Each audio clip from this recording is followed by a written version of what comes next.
एक तरफ हम न्यूज़ में पढ़ते हैं कि इंडिया में यंग लोगों में हार्ट अटैक्स बढ़ते जा रहे हैं एंड वहीं पे 75 हार्ड जैसे फिटनेस चैलेंजेस काफ़ी वायरल हो गए हैं एंड लोग इन्हें अटेम्प्ट करके इन्हें कंप्लीट करके ना कि सिर्फ फिट बट पॉपुलर भी होना चाहते हैं। एंड जब भी मैं ऐसे किसी फिटनेस चैलेंज को वायरल होते हुए देखता हूँ, मेरे अंदर का डॉक्टर जाग उठता है एंड सोचने लगता है कि ऐसे अंधाधुंध फिटनेस चैलेंजेस एक्सेप्ट करने से आपकी हेल्थ को क्या नुकसान हो सकते हैं। हाय, मैं हूं डॉक्टर विशाल। मैं एक जनरल एंड लैप्रोस्कोपिक सर्जन हूं।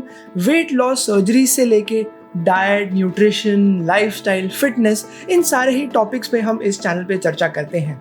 Medical knowledge and scientific proof को लेके हम चीज़ों को समझते हैं, एनालाइज करते हैं एंड सिंप्लीफाई करके अपनी लाइफ में अप्लाई करने की कोशिश करते हैं। तो ये 75 हार्ड चैलेंज इतना पॉपुलर क्यों हो गया अचानक से?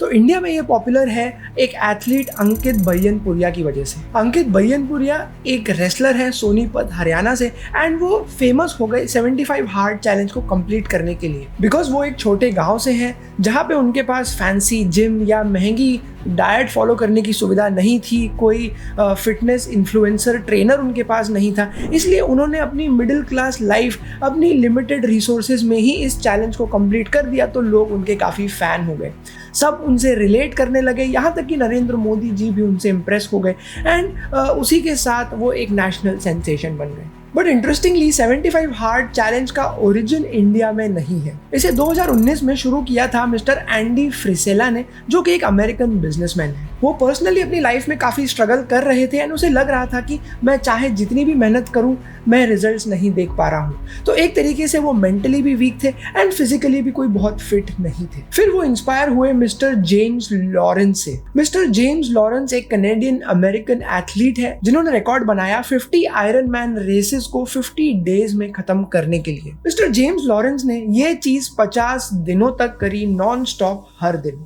इसीलिए उन्हें वर्ल्ड रिकॉर्ड मिल गया एंड इसी से इंस्पायर होके एंडी फ्रिसेला ने अपना 75 हार्ड चैलेंज बनाया। 75 हार्ड चैलेंज में करना क्या होता है? इस चैलेंज में आपको एक क्लीन डाइट फॉलो करनी होती है, यानी कि ऐसी डाइट जिसमें जंक फूड नहीं है, अल्कोहल नहीं है एंड एक्सेस शुगर नहीं है। आपको दिन में 2 बार एक्सरसाइज करनी होती है, 45 मिनट सुबह एंड 45 मिनट शाम को। आपको लगभग 1 गैलन यानी कि 3.7 लीटर्स पानी पीना होता है एंड आपको 10 पन्ने पढ़ने हैं किसी किताब की जो कि सेल्फ हेल्प कैटेगरी की है। आपको ये सारी चीजें 75 डेज तक कंटिन्यूअसली करनी है बिना ब्रेक लिए। एक भी दिन अगर आप ब्रेक लेते हैं तो ये काउंटिंग वापस 1 से शुरू होती है। जैसे कि ये चैलेंज के रूल है और इसका नाम है, ये 75 हार्ड चैलेंज है, यानी कि इसमें कोई भी रूल्स नेगोशिएबल नहीं है। आप अपने मन के हिसाब से इसके रूल्स को चेंज नहीं कर सकते कि आप 45 मिनट्स की जगह 25 मिनट एक्सरसाइज कर लो, या आप डाइट 75 डेज की जगह 6 दिन के ब्रेक लेके खाओ, एक दिन आप अपने मन से चीट मील कर लो। ये सब अलाउड नहीं है। एंडी फ्रिसेला का कहना है कि जैसे ही हम एक एडजस्टमेंट करते हैं, हमारा डिसिप्लिन टूट जाता है एंड बेसिकली हम कंफर्ट जोन में जाने लगते हैं। ये चैलेंज का पर्पस ये है कि आपको अनकंफर्टेबल चीजें करवाए जिससे कि आप मेंटली एंड फिजिकली टफ बन जाओ। वैसे ऊपर से देखें तो इस चैलेंज में कुछ भी खराब नहीं है। फिजिकली टफ होना, मेंटली टफ होना अच्छी बात है, बट जरूरी नहीं कि हर आदमी इस तरीके के चैलेंज के लिए पहले से प्रिपेयर्ड हो। तो एज अ डॉक्टर मैं आपको किन किन चीजों के बारे में अलर्ट करना चाहूंगा अगर आप 75 हार्ड चैलेंज जैसा कोई फिटनेस चैलेंज लेने के बारे में सोच रहे हैं। अगर आप देखें तो जो भी लोग 75 हार्ड चैलेंज को कंप्लीट करके फेमस हुए हैं, वो हमेशा से फिजिकली फिट रहे हैं। इस चैलेंज को शुरू करने के पहले भी अंकित बय्यनपुरिया रेसलर, फिटनेस ट्रेनर हुआ करता था ये चैलेंज के पहले। एंडी फ्रिसेला भी हमेशा से फिटनेस में एक्टिव रहे हैं, वो फिजिकली फिट रहे हैं एंड जेम्स लॉरेंस तो वर्ल्ड फेमस एथलीट रहे हैं। तो यानी कि ये चैलेंज को शुरू करने के पहले भी लोगों की फिटनेस लेवल अच्छी रही है। अगर हम अंकित बय्यनपुरिया का एग्जांपल ले तो वो एक यंग व्यक्ति हैं एंड मैं मान के चल रहा हूँ कि उन्हें कोई ऐसी बीमारी नहीं है जिसकी वजह से वो ये चैलेंज करें बिना किसी मेडिकल टेस्टिंग के एंड बिना किसी डॉक्टर्स एडवाइस के, तो उन्हें कोई नुकसान हो। लेकिन हम में से मेजॉरिटी लोग, स्पेशली जो लोग शहरों में रहते हैं, इस कंडीशन में नहीं होते हैं। हमारी लाइफ बहुत ही सेडेंट्री रहती है, हमारी डाइट उतनी अच्छी नहीं होती है। कई बार हो सकता है कि हमें अलग अलग बीमारियां हों एंड हमें पता भी ना हो। फॉर एग्जाम्पल, इंडिया में अनीमिया यानी कि आयरन की कमी काफ़ी कॉमन है। हमें डायबिटीज़ में नंबर 1 का खिताब मिल चुका है पूरी दुनिया में। हमें अलग अलग किस्म की विटामिन की डेफिशिएंसी होती है जिनके बारे में हमें पता नहीं होता है। तो अगर मैं एक शहरी सेडेंटरी व्यक्ति हूँ जो कि दिन में 10 घंटे ऑफिस जाता है एंड थक हार के घर आता है, अगले दिन अगर मैं 75 चैलेंज शुरू करूँ तो हो सकता है कि मैं और ज़्यादा बीमार पड़ जाऊँ। तो पहली प्रॉब्लम ये है कि ये चैलेंज उन लोगों के लिए है जो कि फिजिकली फिट हैं या पहले से फिटनेस में एक्टिव रहे हैं। अगर आपकी एज ज़्यादा है, आपको कोई बीमारी है जिसके लिए आप दवा ले रहे हैं, आपकी कोई सर्जरी हो रखी है, तो आपको पहले अपने डॉक्टर की एडवाइस लेनी चाहिए, आपको अपने मेडिकल टेस्ट्स कराने चाहिए इसके पहले कि आप ये चैलेंज शुरू कर दें एंड और बीमार पड़ जाए। कौन कौन से टेस्ट्स कराना ज़रूरी होगा? सबसे पहली बात, मैं नहीं चाहूँगा कि कोई भी मेरा या किसी और यूट्यूब वीडियो देख के अपना मेडिकल टेस्ट करवा ले। मेडिकल टेस्ट करवाने के पहले आपको किसी फिजिशियन से मिलना चाहिए। फिजिशियन आपको एग्जामिन करेगा एंड अलग अलग किस्म के टेस्ट एडवाइस कर सकता है जो कि आपकी जनरल हेल्थ का स्टेटस बता पाएंगे। फॉर एग्जाम्पल, आपका ब्लड टेस्ट किया जाता है ये पता करने के लिए कि कहीं आपको आयरन की डेफिशिएंसी तो नहीं है।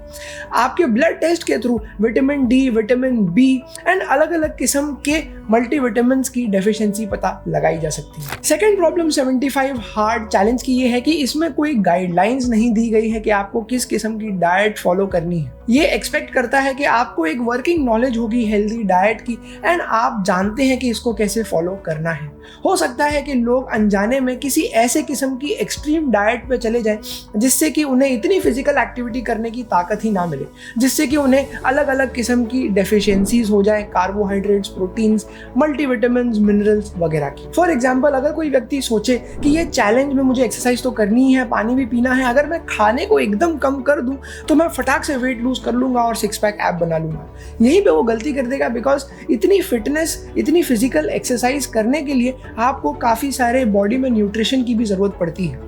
अगर आप तुरंत ही अपनी कैलोरीज कम कर देंगे, कार्बोहाइड्रेट कम कर देंगे, फैट कम कर देंगे, प्रोटीन के बारे में आपने थोड़ा बहुत सुना है तो आप प्रोटीन बढ़ा देंगे, तो आप एक अनहेल्दी डाइट के साथ एक्सट्रीम फिजिकल एक्टिविटी पर चले जाएंगे एंड आपको अलग अलग किस्म की बीमारियां हो सकती हैं। आपका ब्लड शुगर कम होने की वजह से आपको चक्कर आ सकता है, हो सकता है चक्कर आने के कारण आप गिर जाओ, हेड इंजरी हो जाए वगैरह वगैरह। वहीं पे अगर आप सोचे कि आप हेल्दी डाइट तो खा रहे हैं लेकिन ज़रूरत से ज़्यादा खाने लगे, तो हो सकता है कि 75 डेज के बाद में आपका वजन बढ़ जाए, बिकॉज आपको calories, calorie deficit and basal metabolic rate, daily requirement of calories जैसे कॉन्सेप्ट नहीं पता थे। तो इन शॉर्ट ये चैलेंज मान के चलता है कि आप अपने आप को एजुकेट करेंगे या आपको मोटा मोटा एक basic diet, healthy diet, balance diet क्या होती है ये पहले से पता है। तीसरी प्रॉब्लम इस चैलेंज की ये है कि यहाँ पे आपको रिकवरी के लिए ज़्यादा समय नहीं दिया जाता है। ये चैलेंज ऐसा नहीं कहता है कि आप दिन में 8 घंटे सो, 9 घंटे सो। ये चैलेंज कहता है कि आप दिन में 2 बार एक्सरसाइज करो। हम में से मेजॉरिटी लोग मंडे टू सैटरडे काम करते हैं, दिन में 8 से 10 घंटे ऑफिस में बिताते हैं, लगभग ट्रैवलिंग में 2 घंटे तो बिताते ही हैं। तो मोटा मोटा आपका दिन का 50 to 60% जो है वो डेडिकेटेड रहता है आपके करियर के लिए, आपके काम के लिए।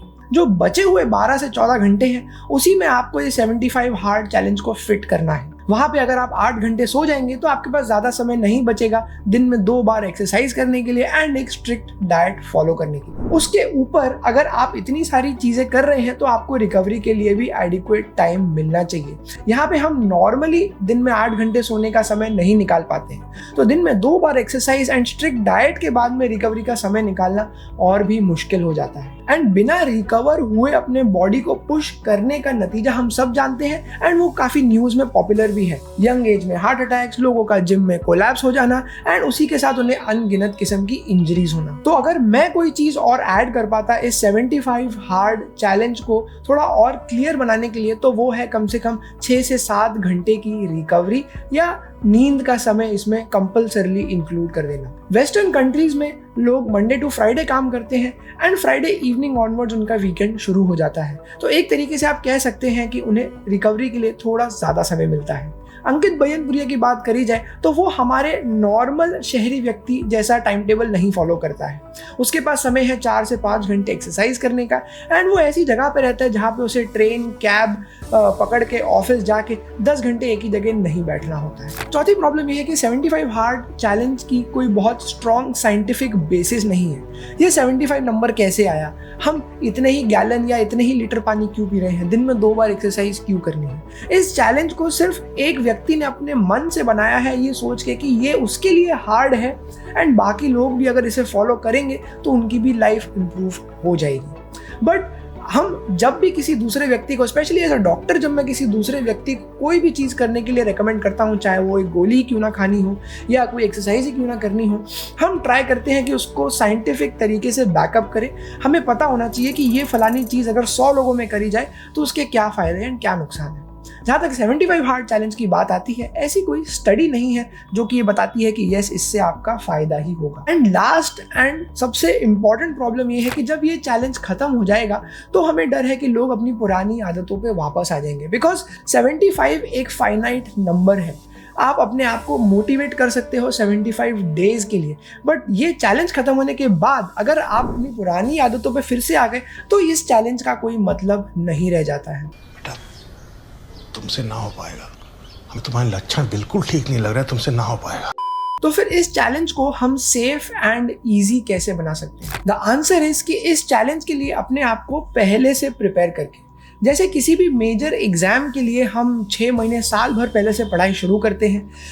अगर आपको शादी पे जाना है, कोई बड़ी पार्टी पे जाना है, तो आप एक दिन पहले ही अपने कपड़े निकालने शुरू कर देते हो। उसी तरीके से अगर आप 75 हार्ड चैलेंज परस्यू करना चाहते हो, उसको सही तरीके से फिनिश करना चाहते हो, पॉपुलर होना चाहते हो, तो आप उसके और 75 दिनों पहले से अपनी तैयारी शुरू कर सकते हैं। तो इस तैयारी में आप क्या क्या करेंगे? आप 75 हार्ड चैलेंज के सारे रूल्स को, सारे नियमों को लेंगे एंड आप उन्हें धीरे धीरे अपनी लाइफ में ऐड करना शुरू कर देंगे। फॉर एग्जाम्पल, अगर आपसे एक्सपेक्टेड है 45 मिनट्स एक्सरसाइज करना, तो आप शुरू करेंगे 15-20 मिनट से, फिर उसको धीरे धीरे बढ़ा के 30, 40 एंड 45 मिनट्स तक ले जाएंगे। आपको बैलेंस डाइट के बारे में, मैक्रो न्यूट्रिएंट्स, माइक्रो न्यूट्रिएंट्स के बारे में कुछ नहीं पता है, तो आप अपने आप को एजुकेट करना शुरू करेंगे। आप एक डॉक्टर को मिलेंगे एंड अपने मेडिकल टेस्ट्स करवाएंगे, ये पता करने के लिए कि कहीं कोई ऐसी बीमारी तो नहीं है जिसके बारे में आपको पता नहीं था। अगर आपको एक्चुअली में कोई बीमारी है, आपको ब्लड प्रेशर है, डायबिटीज़ है, हार्ट फेलियर के आप मरीज़ हैं, तो आप अपने फिजिशियन को मिलके पहले पूछेंगे कि मुझे ऐसे चैलेंज करने हैं, ये मेरी फिजिकल एक्टिविटी रहेगी, क्या मैं ये करूँ, नहीं करूँ तो कितना करूँ, क्या मैं इतना लोड मेरी बॉडी ले पाएगी या नहीं ले पाएगी। आप अपने बॉडी के बेसिक पैरामीटर्स को समझेंगे। आपका वजन कितना है, बॉडी फैट परसेंटेज कितना है, आपका वेस्ट टू हाइट रेशियो कितना है, BMI कितना है, आप दिन में कितनी कैलोरीज खाते हैं, आपको कितनी कैलोरीज खानी चाहिए। ये सब के नंबर्स आपके दिमाग में होने चाहिए जिससे कि आप अपनी प्रोग्रेस को ट्रैक कर सको। तो in short 75 hard challenge pursue करने के पहले आपको एक 75 इजी चैलेंज करना चाहिए जिससे कि आप प्रिपेयर हो जाओ अपने एक्चुअल चैलेंज के लिए। तो इन दी एंड हम इस 75 हार्ड चैलेंज से क्या सीख सकते हैं? अगर आप एंडी फ्रेसेला का वेबसाइट पढ़े तो आप पाएंगे कि उन्होंने लिखा है कि ये चैलेंज सिर्फ आपको फिजिकली फिट बनाने के लिए नहीं है, ये आपको मेंटली फिट बनाने के लिए भी है। अगर आप देखें तो दिन में 2 बार एक्सरसाइज करना, सुबह जल्दी उठना, एक स्ट्रिक्ट डाइट फॉलो करना, ये सब में फिजिकल मेहनत उतनी नहीं लगती है, बट मेंटली आपको काफी स्ट्रिक्ट रहना पड़ता है। हो सकता है दौड़ना आपके लिए आसान हो, लेकिन सुबह उठना दौड़ने से भी ज्यादा मुश्किल। तो इस चैलेंज के एंड में एक जो चीज हम सीख सकते हैं वो है कंसिस्टेंसी और वो है मेंटल टफनेस। रोज आपको सेम डिसीजन लेना है, चाहे आपको पसंद हो या ना हो। इसी को पुराने जमाने में लोग डिसिप्लिन कहा करते थे। तो ये चैलेंज मेनली आपको डिसिप्लिन बनाता है, वैसे ही जैसे आर्मी के जवानों को ट्रेनिंग दी जाती है, एंड ये आपको मेंटली टफ बनाता है बिकॉज आप किताबें पढ़ रहे हैं, आप अपने दिमाग को नॉलेज से भर रहे हैं। अगर आप इस किस्म की वीडियोस देखने के इच्छुक हैं, आपको ये कंटेंट, ये टॉपिक्स पसंद है, तो मुझे कमेंट द्वारा बताइए। मेरे और भी सोशल मीडिया चैनल्स हैं, जैसे कि मैंने न्यूज़ लेटर शुरू किया है, आप उसमें सब्सक्राइब हो सकते हैं एंड हम अलग अलग प्लेटफॉर्म्स पे टच में रह सकते हैं। दूसरा फायदा ये है इस चैलेंज का कि जैसे ही आप ये चैलेंज खत्म करते हैं, आपके पास ऑप्शन है, या तो आप मुड़ के फिर से पहले जैसे हो जाएं, जो कि हम नहीं चाहेंगे, वरना इतनी मेहनत करने का क्या फायदा। बट जो और उससे अच्छा ऑप्शन है कि आप लिव हार्ड प्रोग्राम फॉलो करने लगे। लिव हार्ड प्रोग्राम जो है वो एक बड़ा एक्सटेंसिव प्रोग्राम है जो कि लगभग पूरे साल चलता है, जिसकी सिर्फ शुरुआत है ये 75 हार्ड चैलेंज। 75 हार्ड चैलेंज खत्म होने के बाद एंडी फ्रेसेला के हिसाब से लिव हार्ड प्रोग्राम शुरू करने के लिए आप क्वालिफाई हो जाते हैं। ये सब अपने आप ही किया जाता है, इसका कोई पेड प्रोग्राम या कोई ऐसा ट्रेनर नहीं है जो आपको सिखाएगा। बस वेबसाइट पे उनकी चीज़ें लिखी हुई हैं एंड जैसा लिखा है आपको फॉलो करना है।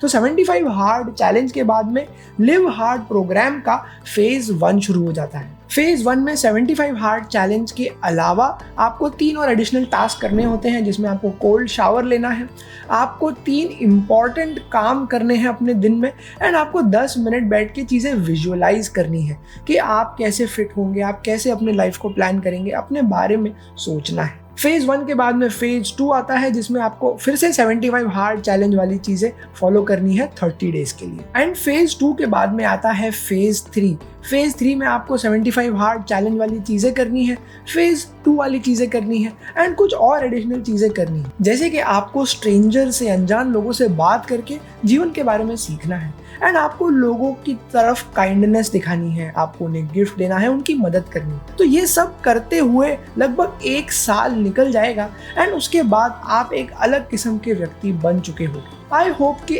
ऐसा अलग व्यक्ति जो है वो और लोगों को इंस्पायर करे, ना कि किसी हॉस्पिटल के किसी आईसीयू में मेरे जैसे किसी डॉक्टर के सामने पड़ा। सो इन समरी मैं ये कहना चाहूँगा कि मैं बहुत खुश हूँ एज अ डॉक्टर कि 75 हार्ड चैलेंज जैसी चीज़ें वायरल हैं, पॉपुलर हैं, एंड लोग इससे इंस्पायर होकर अपनी फिजिकल एंड मेंटल फिटनेस पे ध्यान दे रहे हैं। हालांकि मैं ये भी रिमाइंड कराना चाहूँगा कि अंग्रेजी में एक कहावत है कि you should not lose sight of the forest for the trees. कहने का मतलब कि आप कोई एक पेड़ को स्टडी करने में इतने ना खो जाओ कि आपको पूरे जंगल में जो आग लग रही है वो दिखाई ही ना दे।